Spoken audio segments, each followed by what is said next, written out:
Ito naman mga classmates ang aming local banded.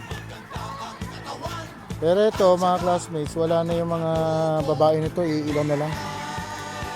Iilan na lang, mga panggamit na lang ang mga nandito. Gagamitin namin sa breeding, pero karamihan to lalaki na. So ito mga classmates, Virador Gameful Feeds din ang gamit niya. Ayan, oh. So binabasa namin yan sa ngayon. Kasi nga sobrang init. No, makikita nyo rito, bitak-bitak na yung lupa namin, lalo na yung nasa port area. At nasa lilim kami. Yan. Para maiwasan yung tuktukan. Kasi mayroon dito mga ilan na nagtuktukan din. Buti nga tumubo na yung mga balahibo sa puwet. Oh. Buntot. So ayan mga classmates. Tingnan nyo yung style namin. Dati ayoko talaga. Ang bahaging ito ay hatid sa inyo ng Virador Gameful Feeds. Virador Gameful Feeds, kaagapay sa Tagumpay.